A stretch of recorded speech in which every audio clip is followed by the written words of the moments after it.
Adas cooking channel. আজি মই fish boil বনাব ওলাইছো তাৰ কাৰণে লাগিব black pepper আৰু একদম কুমলীয়া লাই শাক জলকীয়াৰ পেষ্ট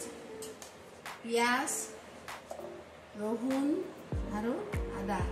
লগতে fish মাছ কি মাছ দিব মই ক'ব নোৱাৰো বনাম আৰু আজি আপোনালোকে চাই থাকিব আৰু অসম বাহিৰা যদি মোৰ চেনেলটো ভাল লাগে প্লিজ মোক লাইক কৰিব শেয়াৰ কৰিব আৰু সাবস্ক্ৰাইব কৰিব প্লিজ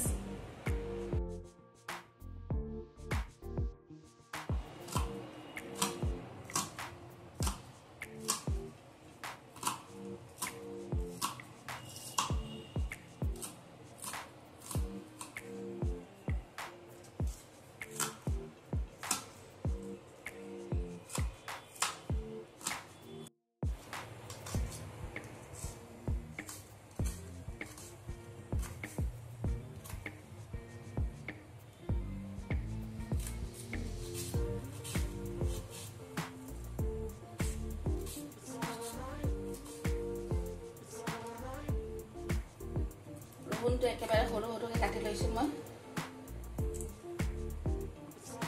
তেল দি লৈছো বেছি নিদিও তেল আৰু বইলত বেছি তেল দিব নালাগে এতিয়া পিয়াজখিনি দি দিম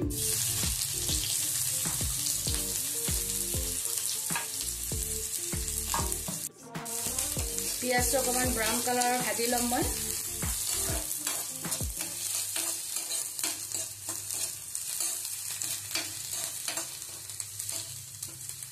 ব্ৰাউন কালাৰ ভাজি লৈছো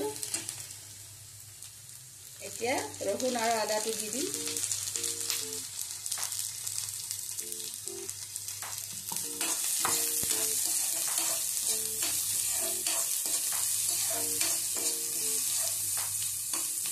এতিয়া মই জলকীয়া কেঁচা জলকীয়াৰ পেষ্টটো দি দিছো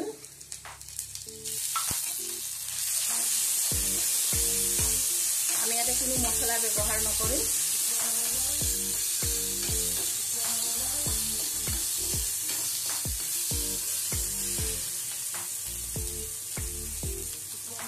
নিমখ দি দিছো আৰু ব্লেক পেপাৰটো দিছো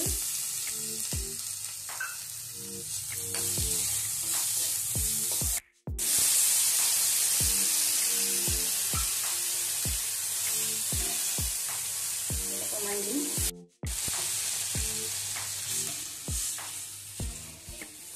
পানীটো অকমান সময় বইল হ'ব লাগিব তাৰপিছত মই শাকখিনি দি দিম একদম কুমলীয়া লাই শাক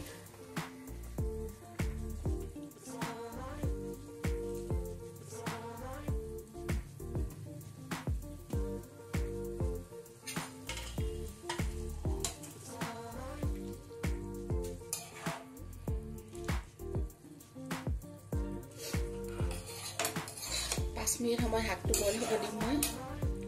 ঢাকনি মাৰি দিম হৈ গৈছে এতিয়া মাছটো দি দিম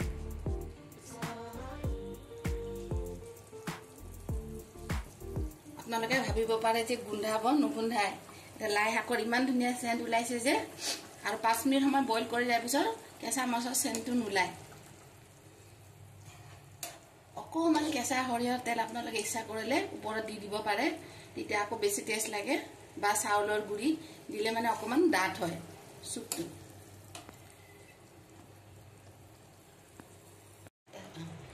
মোৰ মাছ বইলটো হৈ গ'ল মাছ বইল আৰু মাছ চুপ একে নমাই দিছো